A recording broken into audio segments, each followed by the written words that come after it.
வணக்கம். மாலை முரசு செய்திகளை விரிவாக பார்ப்பதற்கு முன் தலைப்புச் செய்திகளை பார்க்கலாம். மாணவர்கள் படிப்பதற்கான நிதியை கூட கொடுக்க மறுக்கும் மத்திய அரசுக்கு மனசாட்சி இருக்கிறதா இல்லையா என முதலமைச்சர் மு.க.ஸ்டாலின் காட்டமாக கேள்வி. மத்திய அரசிடமிருந்து மாநில அரசுக்கான நிதியை பெற தொடர்ந்து போராட வேண்டி இருப்பதாகவும் சாடல். ஒன்றிய அரசு தொடர்ந்து நம்மளை வஞ்சித்துக் கொண்டே இருக்கு. நாமும் தொடர்ந்து போராடிக்கிட்டே இருக்கிறோம். இதுல நம்மளோட உரிமையை கேட்கிறதையே அற்ப சிந்தனைன்னு ஒன்றிய அமைச்சர் சொல்றாரு. ஒன்றிய அரசில் இருக்கிறவங்களுக்கு மனசாட்சின்னு ஒண்ணு இருக்கான்னு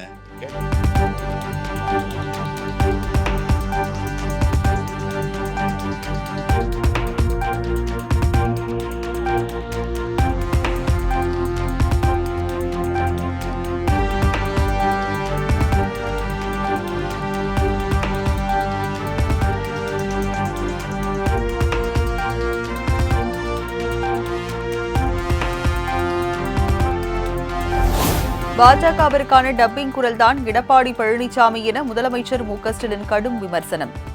டெல்லி தேர்தல் முடிவு குறித்த இபிஎஸ்ஸின் கருத்து பாஜகவுடனான கள்ள கூட்டணியை வெளிப்படுத்தியுள்ளதாக கருத்து.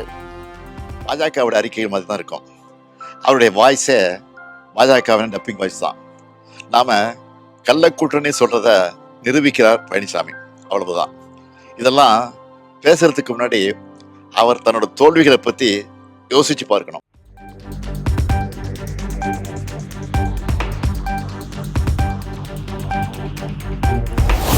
கூட்டணி கட்சிகளின் கருத்துக்களை ஆலோசனையாகத்தான் பார்க்கிறேன், முரண்பாடாக நினைப்பதில்லை. ஆட்சியின் மீது கூட்டணிகள் முன்வைக்கும் கருத்து தொடர்பாக முதலமைச்சர் மு.க.ஸ்டாலின் விளக்கம். ஜனநாயக பூர்வமான உறவின் அடையாளம் தான். 2019 ஒன்னா சேர்ந்து தேர்தல் களத்தை சந்திச்சுட்டு வரோம். பாஜக எதிர்த்து வெற்றி பெறுவதில் இந்தியாவுக்கே எடுத்துக்காட்டா இருக்கிறது திமுக தலைமையிலான கூட்டணி தான்.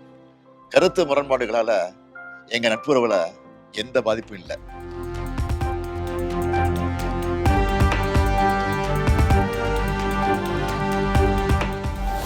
சாதிய ரீதியிலான வன்கொடுமைகளை தடுக்க தமிழக அரசு என்ன நடவடிக்கைகளை எடுத்துள்ளது? முதலமைச்சர் மு.க.ஸ்டாலின் வெளியிட்டுள்ள உங்களில் ஒருவன் வீடியோவை குறிப்பிட்டு ப. ரஞ்சித் கேள்வி.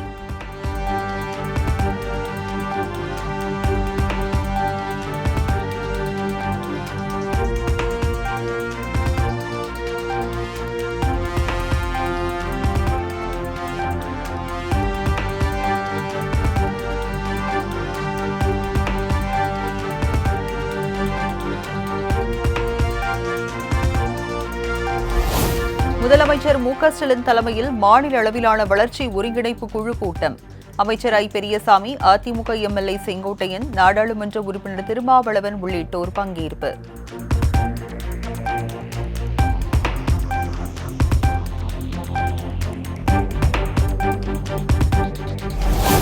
மயிலாடுதுறை அருகே 2 இளைஞர்கள் சாராய வியாபாரிகளால் வெட்டிக் கொலை.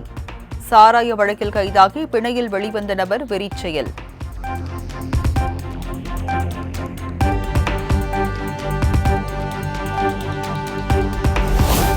சாராய விற்பனையை தட்டி கேட்ட 2 இளைஞர்கள் படுகொலை வழக்கில் சாராய வியாபாரி உள்ளிட்ட 3 கைது. சம்பவ இடத்தில் ஆய்வு செய்த காவல் கண்காணிப்பாளர் ஸ்டாலின் உறவினர்களிடம் விசாரணை.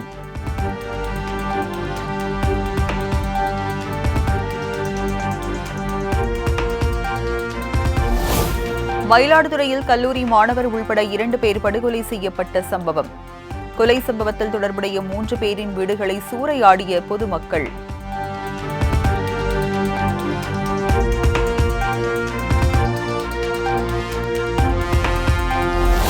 மயிலாடுதுறை அருகே 2 வெட்டி படுகொலை செய்யப்பட்ட சம்பவத்தை கண்டித்து நடைபெற்ற போராட்டம் வாபஸ். உயிரிழந்தவர்களின் உறவினர்களுடன் மாவட்ட எஸ்பி நடத்திய பேச்சுவார்த்தையில் உடன்பாடு எட்டியதை அடுத்து உடலை வாங்கவும் சம்மதம்.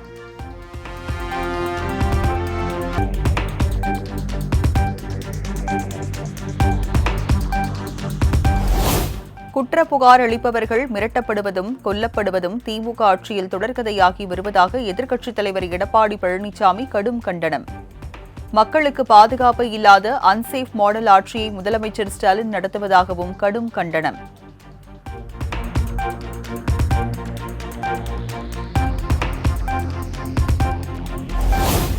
மயிலாடுதுறையில் நடைபெற்ற இரட்டை படுகொலைக்கு கள்ளச்சாராய விற்பனை காரணம் என பரவும் செய்தி உண்மைக்கு புறம்பானது. கொலையானவர்களுக்கும் கொலையாளிக்கும் இடையே ஏற்கனவே இருந்த குடும்ப தகராறு மற்றும் முன் விரோதமே காரணம் என காவல்துறை விளக்கம்.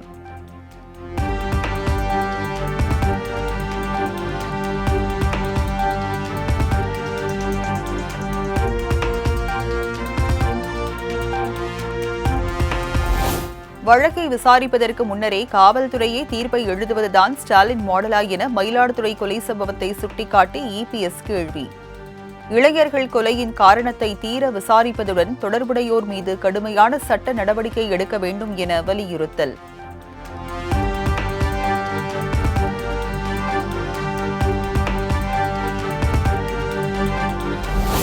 மயிலாடுதுறையில் கல்லூரி மாணவர் உட்பட 2 கொலை செய்யப்பட்டதற்கு அண்ணாமலை கடும் கண்டனம். கள்ளச்சாராய விற்பனை குறித்து காவல்துறைக்கு தெரியாமல் இருந்திருக்குமா என கேள்வி.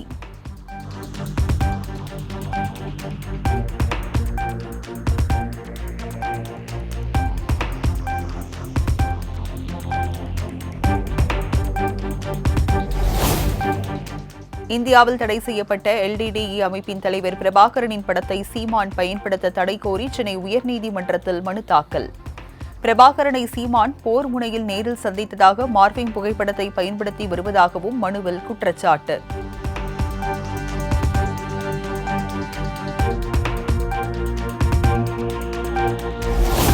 சென்னையில் ஆபரண தங்கத்தின் விலை சவரனுக்கு 800 ரூபாய் குறைவு. கிராம் ஒன்றுக்கு 7,890 ரூபாய்க்கும் சவரன் ஒன்றுக்கு 63,120 ரூபாய்க்கும் விற்பனை.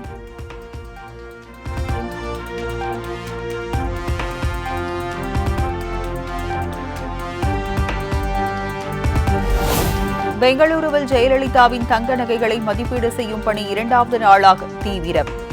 இன்று மாலைக்குள் தமிழக போலீசாரிடம் ஒப்படைக்கப்படும் என எதிர்பார்ப்பு.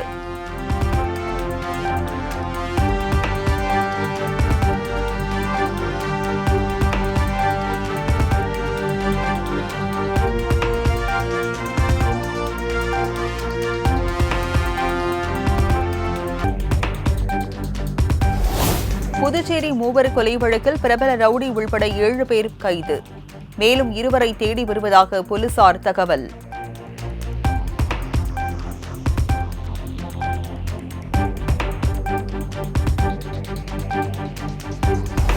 நாடு முழுவதும் 10 மற்றும் 12ஆம் வகுப்பு சிபிஎஸ்இ மாணவர்களுக்கான பொதுத் தேர்வு தொடங்கியது. 30,000க்கும் மேற்பட்ட பள்ளிகளில் 7,842 தேர்வு மையங்களில் தேர்வு நடக்கிறது.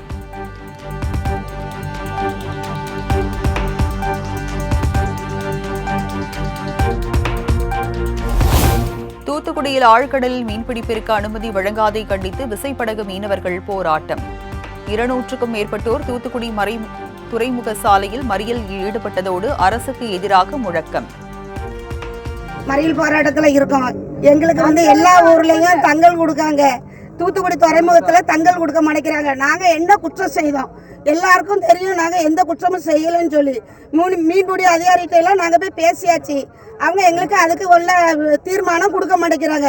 நாங்க போராட்டம் பண்றதுக்கு உட்கார்ந்துருக்கோம். 5 நாளா நாங்க இருக்கோம். எங்களுக்கு கவர்மெண்ட் தான் நடவடிக்கை எடுத்து தரணும்.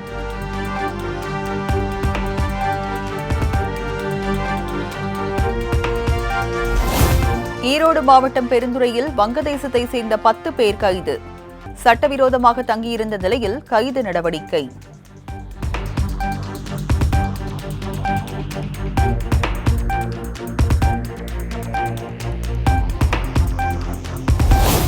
அரியலூர் அருகே தொழிலாளி வீட்டில் 100 சவரன் நகைகள் 2 கிலோ வெள்ளி பொருட்கள் கொள்ளை. 100 நாள் வேலைக்கு சென்றதை நோட்டமிட்ட மர்ம நபர்கள் கைவரிசை.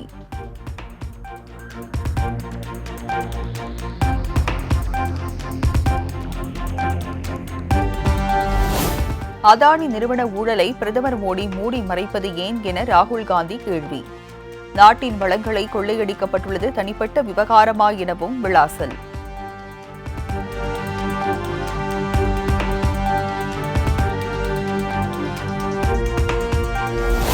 இந்த ஆண்டு முதல் இந்தியாவுக்கு அதிக அளவிலான ராணுவ தளவாடங்கள் விற்பனை செய்யப்படும். அமெரிக்க அதிபர் டிரம்ப் அறிவிப்பு.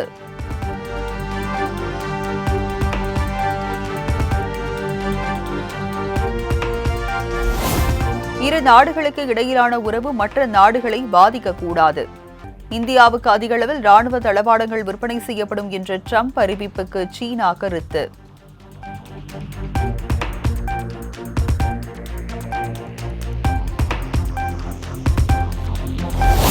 அமெரிக்காவில் இருந்து இறக்குமதி செய்யப்படும் போர்பன் ரக விஸ்கிக்கான வரி 150 இருந்து 100 விழுக்காடாக குறைப்பு. அதிபர் டிரம்பின் எச்சரிக்கையை தொடர்ந்து இந்தியா முடிவு.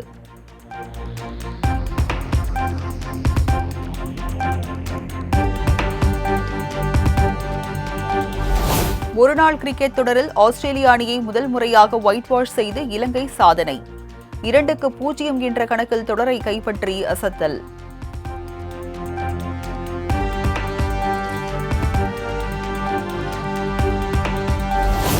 தேசிய விளையாட்டுப் போட்டியின் மகளிர் வாள்வீச்சு பிரிவில் தங்கம் வென்றது தமிழகம். ஹரியானாவை 45-38 என புள்ளி கணக்கில் வீழ்த்தி அசத்தல்.